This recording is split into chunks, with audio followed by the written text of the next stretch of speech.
Welcome back and how to present your offer to be accepted. So to start off, the first thing when you make an offer, and we discussed value and everything in the last video, do it in a contract. Don't do it an offer to purchase. Do it in a contract, a detailed contract that has all the terms and everything in it. Also, make sure that you've signed the seller's disclosure statement so the seller knows that you reviewed it. If there was a lead paint disclosure in there, and any other addendums that might be required, whether it's well, septic, depending on the property, make sure all that's completed. The CIS, and that's been presented to the list. Is going to be presented to the listing agent and the seller. The listing agent is going to appreciate it when he gets a complete offer instead of getting something written on a napkin or an offer to purchase. It doesn't make you look as serious. Also, whatever your initial deposit is, make sure it's included. All right. Make sure your pre-qualification and pre-approval are in there, and put your lender on alert to be calling the listing agent to assure them that you are more than qualified to purchase their home.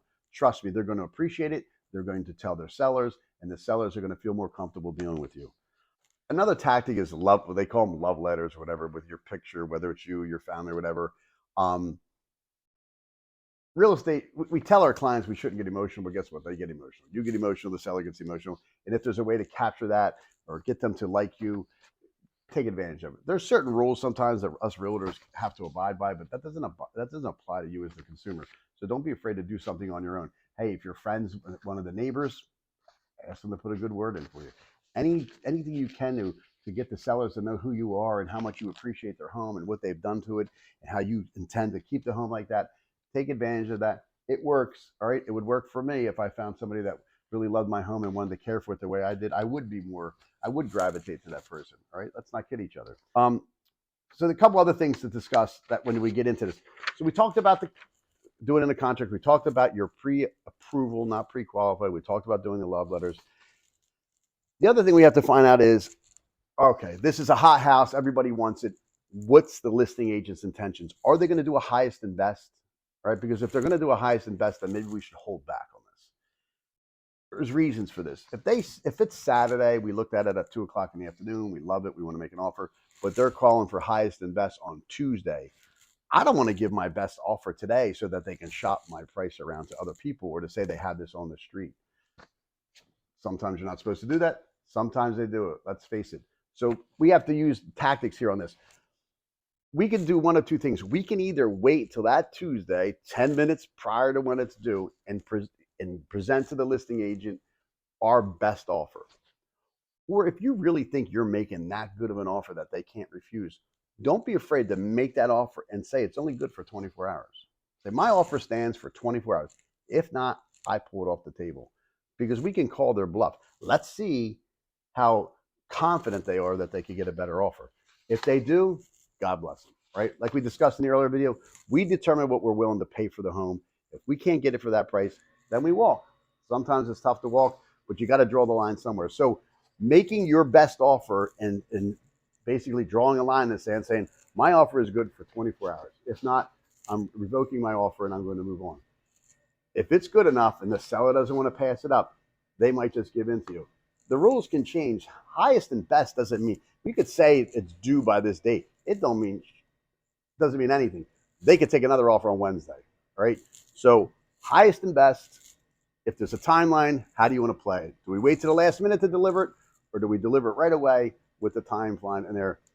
And it's important, and it works. Trust me, it works, especially if your offer is that appetizing to them on that. Another tactic you'll hear is called an escalation clause. What an escalation clause is, and the way it's written, is that you would make an offer and you would say, my offer is $5,000 higher than any other offer you receive.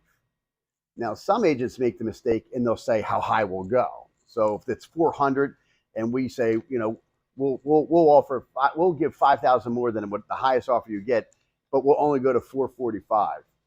Well, guess what? If that listing agent is smart, he's going to come back to you and say, give me 445 then. Never show your cards, right? That's not necessary when you do the escalation clause. Some listing agents say, oh, well, we want to know how high they would go. Why would I do that? Then I would just give you the offer.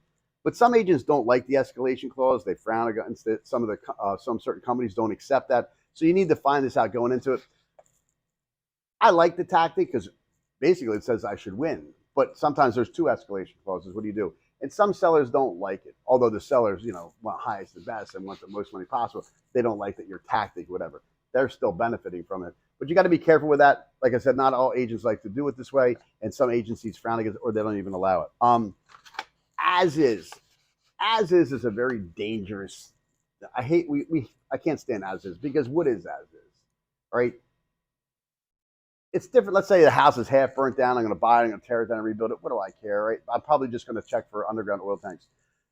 As is what you know and what's been divulged to you. Okay. So if I say I'm buying the house as is, and I do an inspection and I find an underground oil tank, well, that's not as is, because the seller never told me, and it was never disclosed to me. And had it been, it would be under different terms. So as is what I know or what's been told to me. So just be careful with that.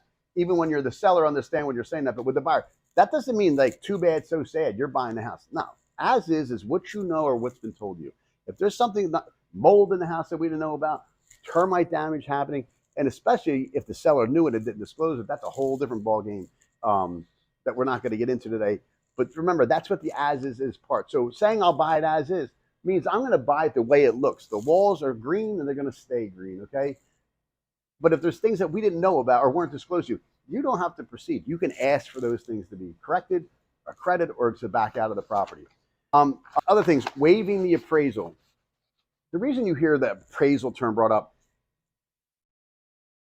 understand something. If you were buying a house and you were qualified for $400,000, you were going to buy it, and you're buying it for $400,000, putting down 20%, so you're financing $320,000, but it only appraised for $390,000, you probably won't get denied the loan because you qualified for a loan greater than $320,000. So the lender can't deny you the loan for the purchase.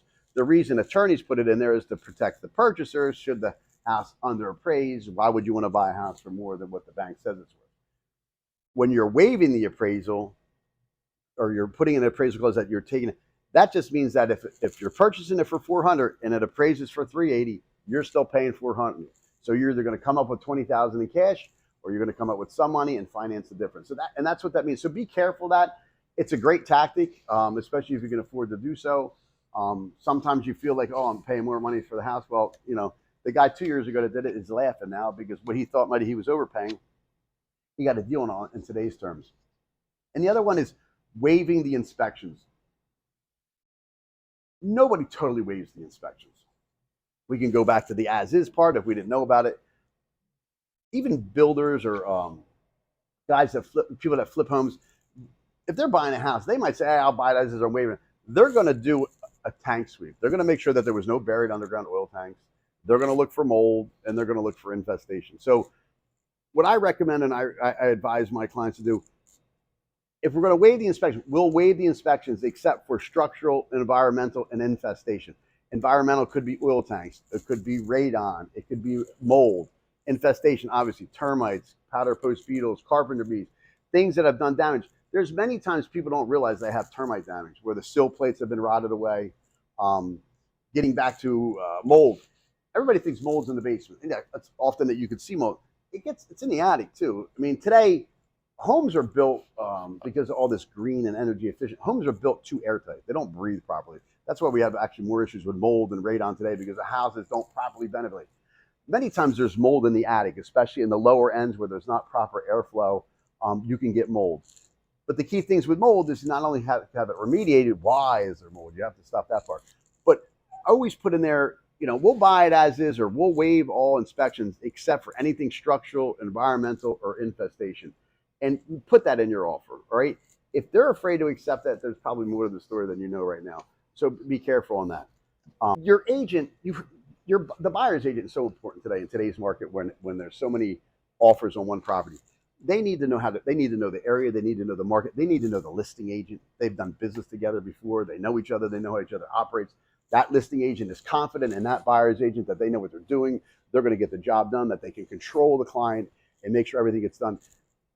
The lender, use a local reputable lender who's going to reach out, call the listing agent, assure the listing agent that you're more than qualified. All this reassurance is only going to make the listing agent feel more confident in accepting your offer. Because look, there are going to be 10 offers at the same price. Now what do you do? How do you choose who we're going to go with? Obviously, cash is king, all right? But we still have to make sure that the cash is there. But these are the important things on that.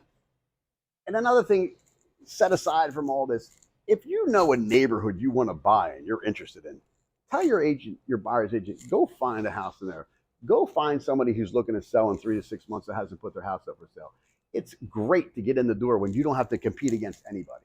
We do it all the time. Sure, it's work, but your realtor should be working for you. Don't be afraid to go and ask, if you know a certain neighborhood you want to be in, or there's, a certain area or part of a township you'd like to be in, tell your agent, look, I'm interested in over here. If there's not a house on the market, or, you've been getting bidded out on a couple of properties, go try to find the house before it comes on the market. All right. Sellers would much rather deal with this one person and avoid the cost and inconvenience of putting their house up for sale and everybody showing their property and having to get out of the house every night. So these are just some things to keep in mind, when purchasing a home. But please review everything I said so far and apply where you can on how the offer is presented. All right. See you then. Remember to like and subscribe.